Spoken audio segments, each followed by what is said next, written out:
Hello everyone, welcome to the County Buzz. I'm Dick Wolff, your host today. We're on location on yet another week, and we couldn't have picked a better day for it. We're at Timms Ford State Park. We're going to be talking to Ranger, oh my gosh, Kenneth Gragg, Ranger Kenny, and Philip Hylen about the state park and what it has to offer for Franklin County and any visitors. We'll be right back. Smith Tire and Business Center, located at 1110 West Main Street in Deckard, here for all your maintenance needs. 5-quart or less conventional oil changes, $29.95, includes fluids checked and topped off at no extra cost. Large selection of tires in stock with layaway available on tires and wheels. Wiper blades and batteries available on site. Front end rebuilding and alignments, U-Haul rental, and even free brake inspections are offered. Open Monday to Friday, 7:30 a.m. to 5 p.m. and 7:30 to 12 on Saturdays. Smith Tire and Business Center. The friendly folks. When it comes to furniture, appliances, electronics, and yard equipment, start with a company you can trust. Badcock Home Furniture and More in Winchester has spent years faithfully serving their community and their customers. Badcock Furniture has always been ahead of the rest when it comes to brand name furniture, appliances, and electronics. That's why Badcock is the best. Badcock continues to renovate their store plan with new top-of-the-line quality products that fit your taste and budget and make your life at home easier than ever. Upgrade your appliances today. Ranges, freezers, refrigerators, microwaves, vacuums, and stay comfortable through the years with air conditioners and infrared quartz fireplace heaters in several sizes and designs. Live healthy and sleep better with iComfort Sleep Systems by Serta, plus sleep accessories, support systems, and foundations from other major brands. Badcock carries state-of-the-art entertainment equipment, TVs, DVD players, home theaters, computers, tablets, printers, and more, and financing is available. Visit Gragg or K. Gillum and the staff at Badcock Home Furniture and More today. 405 Bypass Road in Winchester. Call 931-962-4991. We make it easy. We deliver. Badcock Home Furniture and More in Winchester. John T's Barbecue, conveniently located on the square in Winchester. Full-service dining with a relaxed hometown atmosphere. Try some delicious items at reasonable prices.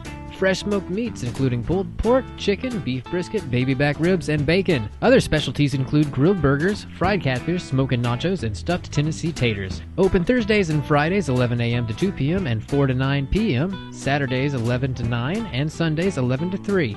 John T's, not your typical barbecue joint. Welcome back everyone. We're here with Kenny Gragg to my far right. And you are the ranger in charge at Timms Ford Park? I am. I'm the park manager. I've been here since started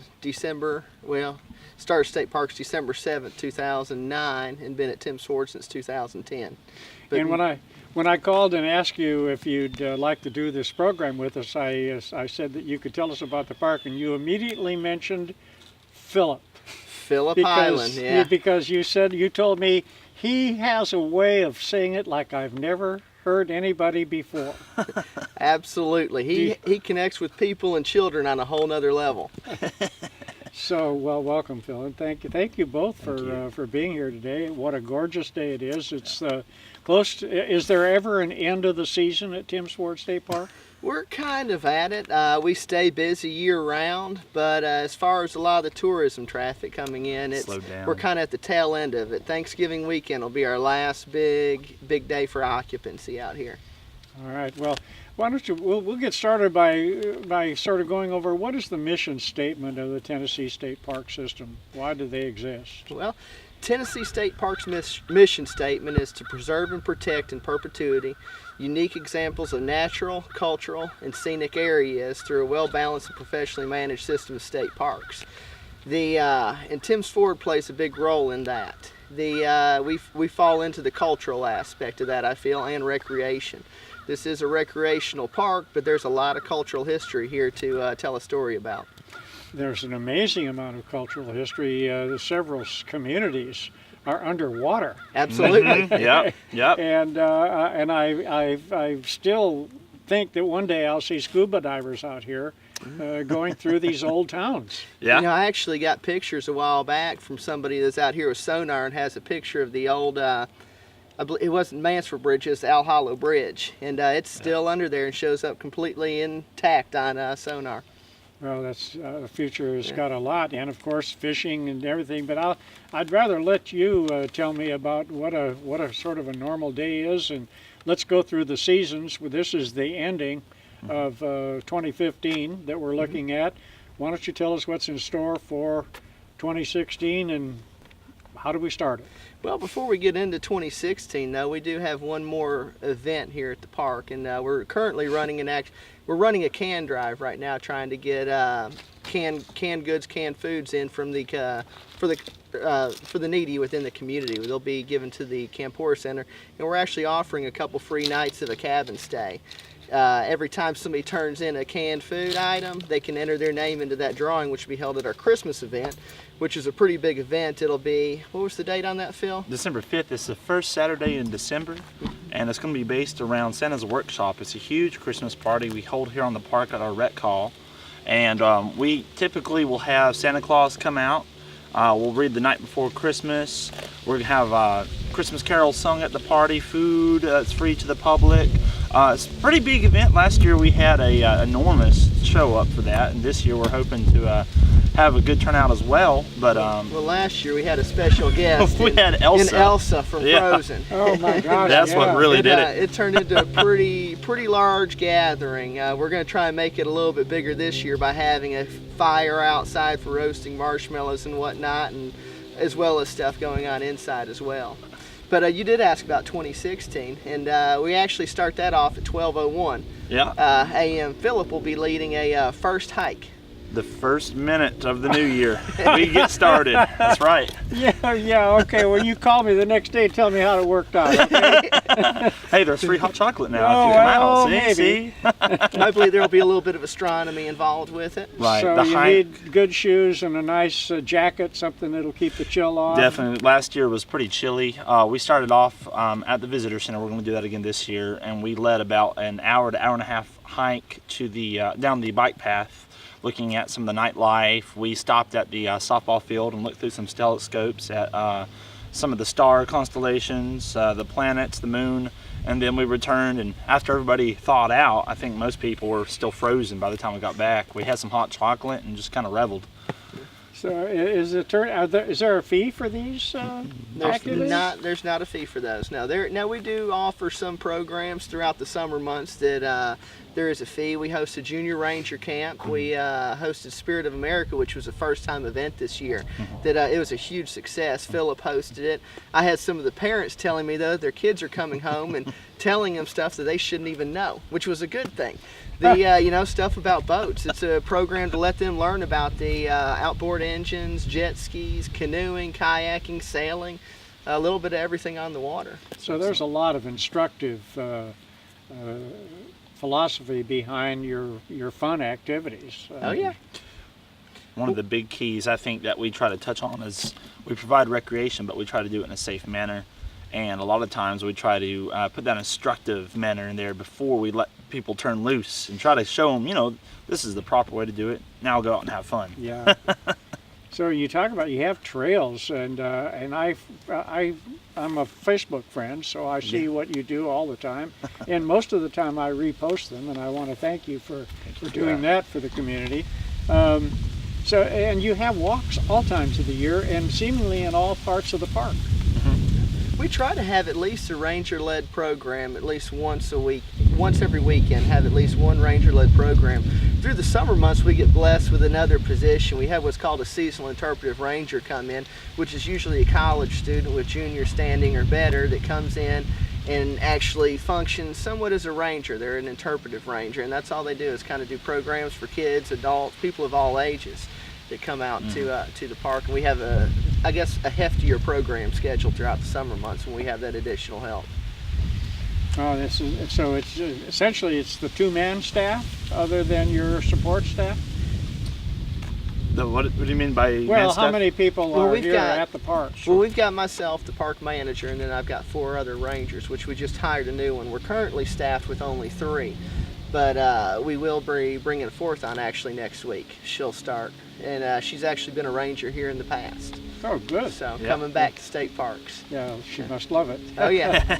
So are there fees for any of these activities at the park, other than I guess you charge for your cabin rental? Yeah, that and the Junior Ranger Camp and the Spirit of America. I think Spirit of America was a grant, and they actually make us charge a fee of $50, correct? For the camp itself. Yeah, and that's for boat repairs and that kind of maintenance stuff. of equipment. The key thing that we got from them was boat equipment instead of just money.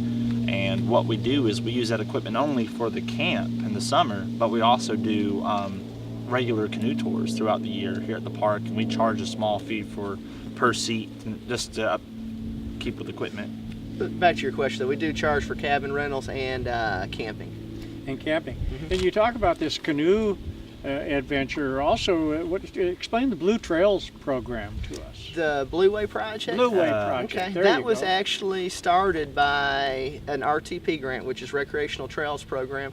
Started 2 managers back prior to myself, and it's actually the city of Winchester that secured that grant.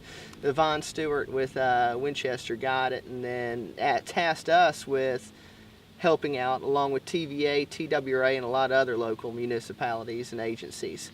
I've seen maps But, of it. It looks awesome. You can go in or out in all number of places. Oh yeah, we actually mapped it. Myself and one of the other rangers, Ashley Cook, did the most of the mapping. TVA produced the map, but we actually got the trail descriptions and all that, and went out and got the pictures for the brochures and everything else. But it's really a pretty cool project. You can camp on any of our islands; those are free of charge. There's 6 islands out on the lake that we offer camping on. Any of the TVA property can be camped on. We do ask that people camp somewhere that's already been used to minimize that impact. But TVA really does not have a whole lot of regulations when it comes to camping. Yeah, well, in terms of camping, what about fire protection and the like? What does a user have to be wary of? Never had a real problem with fires, but as long as the users are using the fire pits that are already in existence and not creating new ones, that's what's going to be best. Or you guys got a really tough job. You know that? I hear that a lot. And you get paid for this, right? Oh yeah, That's the best part. absolutely. Yeah. That's pretty good. And so the Blue Way project is a city project. So you get involvement with other communities and entities on many projects? We try to. That's one of the things that we try to do. It's within our mission statement as well as Tennessee State Parks to be a part of the community that we're in, and we really are. Going back to the cultural history and whatnot, it's our job to continue that story of what happened with the lake flooding and the land below that water that's there now. It's our job to tell that story to the community and be a part of this community. Well, it was probably a little awkward at the beginning when many people did have resentment.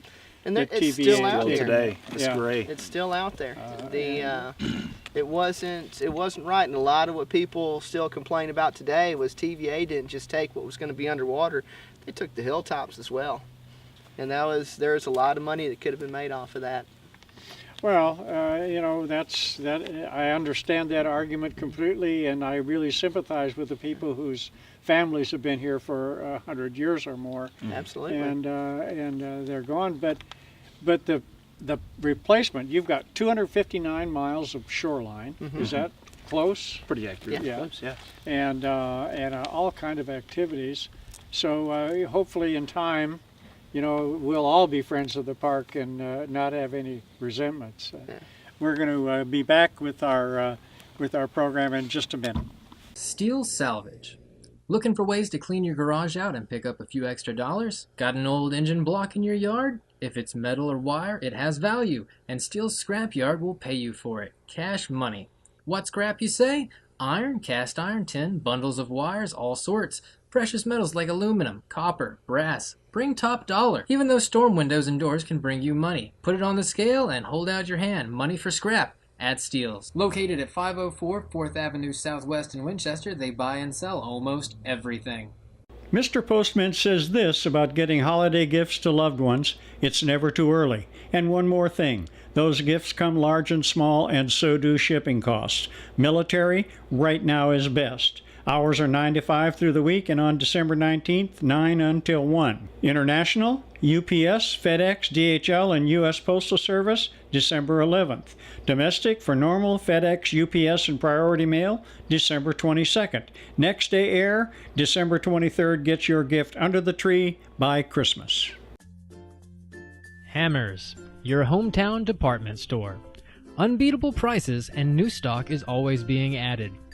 They've got a great selection of fall and winter fashions for the cold months ahead, hunting gear for all the sportsmen, scrubs, work clothes, fabrics, tools, and even great gift ideas like toys and jewelry. Conveniently located on the boulevard in Winchester, Hammers has something for everyone. Come in today and enjoy service with a smile. Welcome back, everyone, to our second segment here at Tims Ford State Park. I'm with Kenny Gragg and Philip. Boy, Philip, your last name went away from me. Hylen. That's right. Two rangers. You talked about interpretive, bringing in an interpretive person later on. Why don't you tell us what some of those interpretive programs are? Sure. The interpretive programs that we do here, first thing I try to mention is what interpretation is. A lot of people say, are you doing interpretive dance? Is that, what are you doing? We can do that if they really want us to.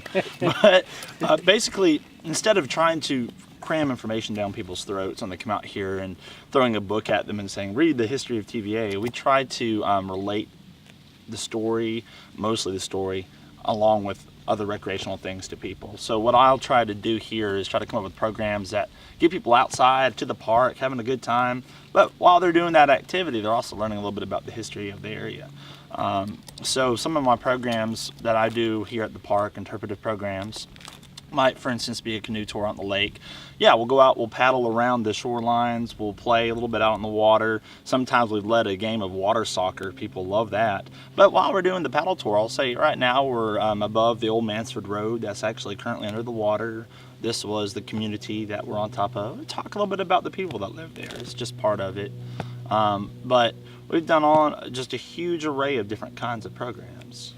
Do they all? They don't all involve canoes. No. We do hikes. We'll do. One of your big ones was the Marble Plains Grave Tour. We do a lantern-led tour down to the Marble Plains Baptist Church, which is the only remaining structure from the Marble Plains community that this park's built on, and it's been there since 1800s. It's amazing. But the gravestones there, they go back that far. So we'll kind of go lead a group down to the graveyard, talk about the different stories from the people in the community who lived their lives here and then lost their lives here, and then some of the crazier tales behind that as well. Yeah. Well, can you share a crazy story with us today? Yeah, I can. I guess one of my favorites that I always tell down there is the story of Reverend Jack Chastain. Before it was a Baptist church, when it was originally built back in the 1800s, started off as a Methodist. And the area was simply just a little chapel, and that was an outdoor chapel that eventually led into a church. But one of the first preachers of the area was Reverend Jack Chastain and his horse Ike. And apparently he was a very large man, and he did a circuit between this area all the way down to Chattanooga and back, and stopping at churches along the way to preach. But whenever he reached here, he had a bit of a reputation for being a fighter. And he was approaching the chapel, and a man met him there and said, "You Jack Chastain?" "Yes, sir, I am. I'm here to whoop you." All right, but before we do that, let's not do it in this holy area. Let's go down into the woods. Okay, so they both walk down in the woods to a log, and Jack Chastain says, "All right, before we do anything, we're going to take our jackets off, lay them down here on the log, and we're going to pray, for I pray before anything I do." So they get down on the ground, join hands, and Jack Chastain starts to pray, and he says, "Dear Lord, forgive this poor wreck for the things that are about to happen to him. I remember the time I had a fight with a family in Chattanooga. The poor wife was not able to carry on with that family the way she could before, and they had to live poor. Forgive me for these sins I'm about to commit." And before he could say amen, he tightened his grip on the other gentleman's hands, and he found the other hands loosened. And he heard footsteps running up the hill, and he opened his eyes, and there on the log remained both jackets. And the church had both jackets for a while. But if you go up to the church, there's actually a picture of him inside the chapel, and his grave is to the right of the entrance of the church, and you can see the old marble gravestones. And the marble is where Marble Plains got its name. There was a big marble bed under the river. The Elk River is what makes Tims Ford Lake. And if you were to actually look at that marble, that's the original marble from the Elk River. That's pretty amazing, and a great story. Reverend Chastain, he knows how to stop a fight. That's right, that's right. Just pray it away. So you also, we were talking about things that are coming up in the new year. I've noticed in many of the things I've posted, you do movies, you have a swimming pool. Mm-hmm. I don't know why, but I know that you'll tell me why. So talk about some of these summer programs that are coming up. Sure. The programs that we do in the summer, again, varies. The pool is a huge draw in the summertime. It opens on the weekend of Memorial Day and closes the weekend of Labor Day. Can I touch on the typically. pool real quick? Yeah. The initial plans for this park was really some huge plans.